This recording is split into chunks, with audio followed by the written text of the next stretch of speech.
जय हिंद। आज हम लोग जानेंगे विद्युत धारा, जिसे हम अंग्रेजी में बोलते हैं इलेक्ट्रिक करंट।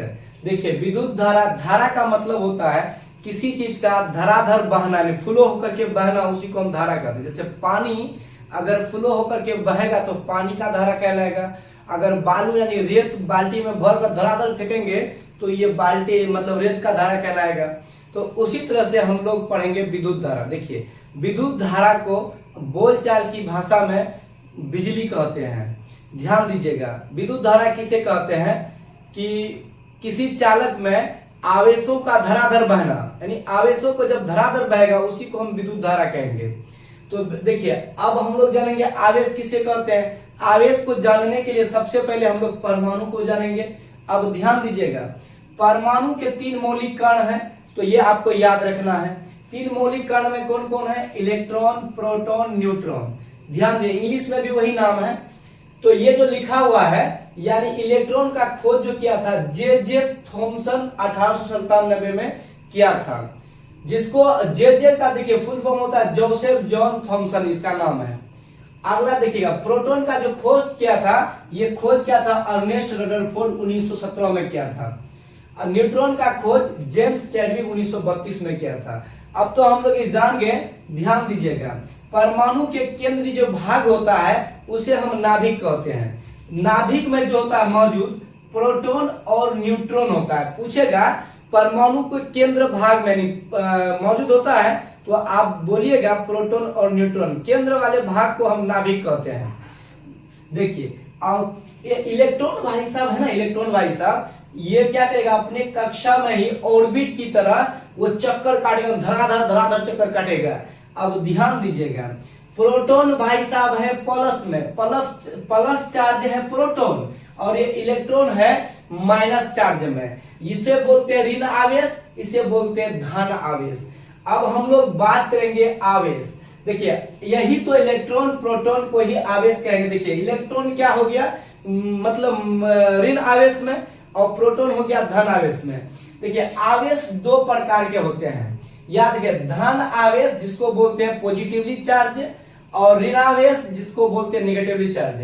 ध्यान दीजिएगा, धनावेश यानी धनावेश को हम प्लस से दिखा देते हैं और ऋणावेश को हम माइनस में दिखा देते हैं। आप ये भी याद रखिएगा, आवेश का जो एसआई मात्रक है वो कूलोम है।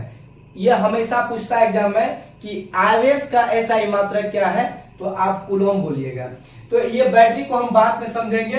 तो अब हम लोग जानेंगे, ये एक टॉपिक और है ये वाला, परमाणु विद्युत होता है। अगर पूछा जाए परमाणु विद्युत होता है तो आप बोलिएगा परमाणु विद्युत उदासीन होता है। उदासीन होने का कारण क्या है कि इलेक्ट्रॉन और प्रोटॉन ये दोनों जो होता है ना, दोनों लगभग समान होते हैं, इसीलिए परमाणु विद्युत उदासीन होते हैं। देखिए, ये प्लस चार्ज में प्रोटॉन है और इलेक्ट्रॉन माइनस चार्ज में है। लेकिन न्यूट्रॉन भाई साहब, एन से न्यूट्रॉन, एन से न्यूट्रल, याद रखें। न्यूट्रॉन मतलब होता है उदासीन। न्यूट्रॉन जो होता है ना, ये उदासीन होता है, इस पे किसी प्रकार का चार्ज नहीं होता है। अब हम लोग यहां समझेंगे। देखिए, विद्युत धारा में आप चालक और विद्युत विरोधी पदार्थ को भी जानेंगे। इससे पहले हम लोग समझेंगे विद्युत धारा का एसआई मात्रक। एग्जाम में झोला भरकर पूछता है, तो पूछेगा विद्युत धारा का एसआई मात्रक क्या होता है, तो आप बोलिएगा एम्पियर। यानी एम्पियर विद्युत धारा का एसआई मात्रक है। विद्युत धारा को हम लोग एम्पियर में ही माप सकते हैं, इसलिए उसका मापक को ही क्या बोलते हैं, एम्पियर। अब ध्यान दीजिएगा, चालक क्या होता है और विद्युत विरोधी क्या होता है। चालक को अंग्रेजी में कंडक्टर कहते हैं और विद्युत विरोधी को अंग्रेजी में इंसुलेटर कहते हैं। ध्यान दीजिएगा, चालक जिनसे होकर आसानी से यानी बिजली, करंट, आवेश अचानक धराधर मतलब बह जाए, गुजर जाए, उसी को हम बोलेंगे चालक। जैसे लोहा क्या है, चालक पदार्थ। से देखिए, लोहा को आप बिजली में सटाइएगा नहीं। आपको पता है कि लोहा कहीं पे अगर तार में सट जाए तो करंट आपको भी मारेगा। तो लोहा भी चालक है और हम लोग भी चालक है। ध्यान दीजिएगा, मान लीजिए हम कहीं तार नंगे हाथों, देखिए नंगे हाथों से तार को नहीं मतलब मोड़ना है। हालांकि मिस्त्री लोग कभी कभी क्या होता है, कुर्सी वगैरह पे चढ़कर तो हाथे से मोड़ देता है। वो क्या कहता है, हमसे आप दूर रहिएगा, क्योंकि इंसान भी एक चालक है। अगर वो करंट पे अगर हाथ रख दिया है तो ये पूरे शरीर में उसका करंट फैल जाएगा। तो जिसमें करंट पूरी तरह से पार कर जाए उसी को हम चालक कहते हैं। चांदी धातु का ग्रुप में आता है, ये भी विद्युत का चालक है। और ये भी याद रखिएगा, चांदी एक ऐसी धातु है जो विद्युत और उष्मा का सबसे अधिक चालक है। तांबा, हम लोग तो जानते हैं तांबा का ही वायर बनता है, घरेलू घर में सबसे अधिक हम लोग तांबा का ही वायर इस्तेमाल करते हैं, तार इस्तेमाल करते हैं। और अशुद्ध जल, ध्यान दीजिएगा, अशुद्ध जल किसे कहते हैं? जैसे गाढ़ा गुंचा का पानी होता है ना, तो गाढ़ा गुंचा का पानी को हम अशुद्ध जल बोलेंगे, जिसमें सारे अशुद्धियां मिला रहता है, उसी को अशुद्ध जल बोलेंगे। अशुद्ध जल जो होता है विद्युत का चालक होता है। आर्द्र वायु, देखिए आर्द्र वायु का मतलब क्या होता है? नमी वाला। जब बारिश वगैरह होती है ना, तो हवा बहती है तो आपको देखिए ठंड लगेगा। जो आर्द्र वायु रहेगा ना, नमी वायु, नमी युक्त वायु, वो बहने से आपको ठंडा लगेगा, तो आप समझ जाइएगा कि ये आर्द्र वायु है। अगला है, देखिए ये कच्चा बांस। देखिए बिजली के तार में ना कच्चा बांस नहीं सटाइएगा, क्योंकि कच्चा बांस जो होता है ना, ये बिजली का चालक होता है। अब हम लोग चलते हैं कि विद्युत रोधी यानी इंसुलेटर, जो जिससे, देखिए सबसे पहले हम लोग जानेंगे विद्युत रोधी है क्या, इंसुलेटर किसे कहते हैं। ध्यान देना, जिससे बिजली जो होता है ना पार न करे। जैसे ध्यान दीजिएगा, आप सूखा लकड़ी में अगर कहीं तार पे सट जाए, आपको कुछ करंट मारेगा, क्योंकि सूखा लकड़ी में करंट पास नहीं होगा, तो इसीलिए उसे हम क्या कहते हैं, मतलब विद्युत रोधी। जो बिजली का विरोध करे उसे विद्युत रोधी कहते हैं। ध्यान दीजिएगा, सूखा लकड़ी, प्लास्टिक और शुद्ध जल। देखिए शुद्ध जल पूछे अगर कभी भी एग्जाम में, शुद्ध जल विद्युत का क्या होता है? ये कुचालक होता है, विद्युत रोधी का एग्जाम्पल है क्या? शुद्ध जल, इसमें बिजली पार नहीं करता है। शुद्ध जल समझिए, जैसे अशुद्ध जल होता है ना, जैसे इंजेक्शन में भरकर ट्रेक्सोल वगैरह में जो घोलते हैं दवाई मिला करके, वो जो पानी आता है ना, वो एक प्रकार का शुद्ध जल होता है, वो विद्युत का कुचालक होता है, क्योंकि उसमें किसी प्रकार का अशुद्धियां नहीं रहता। अशुद्धियां मतलब पूरा कचरा नहीं रहता है। देखिए कांच, कांच को हम लोग घरेलू भाषा में शीशा बोलते हैं, यानी शीशा, कांच जो होता है ये विद्युत का क्या है? कुचालक है, इसलिए कांच को हम विद्युत रोधी कहते हैं। मोम, आप देखे होंगे मोमबत्ती बनता है ना, मोम में अगर धागा डाल देंगे तो मोमबत्ती कहलाएगा। तो मोम भी क्या है? विद्युत का कुचालक है। और रबर देखिएगा, यानी रबर। अब ये भी याद रखिएगा बाबू, ये जो होता है ग्रेफाइट, जब पेंसिल से जो मतलब लिखते हैं ना, तो उसके बीच में ग्रेफाइट डला रहता है, वो विद्युत का चालक है।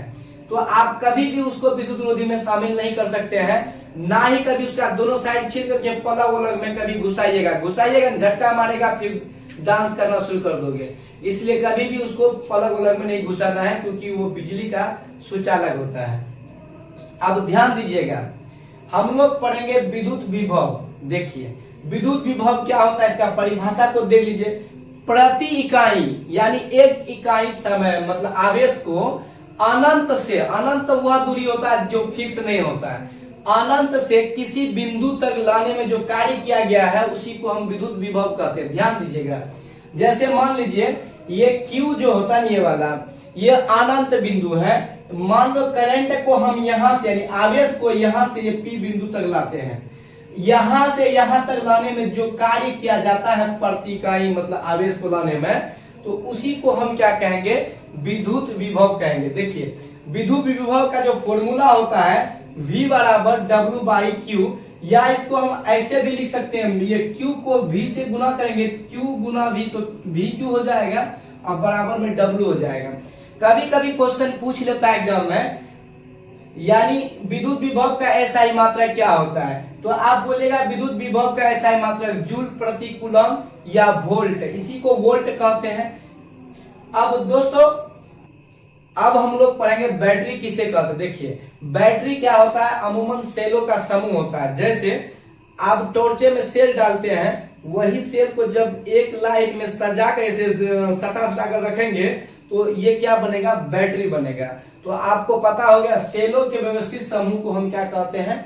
बैटरी कहते हैं। आपको समझ में आ गया है? ये आवेश, ये परमाणु, परमाणु के कितने मौलिक कण? 3।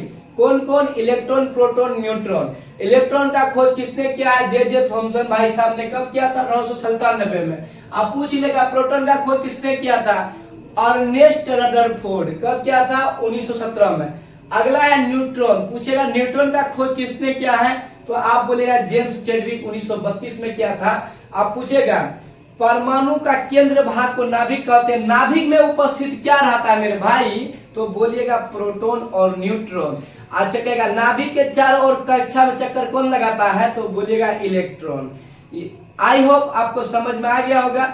दोस्तों अब हम अगले वीडियो में पढ़ेंगे विभवांतर के बारे में पढ़ेंगे और एमीटर, वोल्टीमीटर, ओम का नियम, ये सब पढ़ेंगे, क्योंकि ये थोड़ा लॉन्ग हो सकता है। आज आप लोग इतना ही नोट कर लीजिए। बाकी वीडियो अच्छा लगे तो लाइक, शेयर और चैनल को अपने दोस्तों तो धराधर धक्का लगाएगा। जैसे विद्युत धारा बहता है धराधर, तो वैसे ही आप धराधर धक्का लगा करके दोस्तों तो पहुंचा दीजिएगा, ताकि आपका दोस्त भी इस चैनल के माध्यम से वो पढ़ सके। तो अगले वीडियो मिलेंगे। जय हिंद।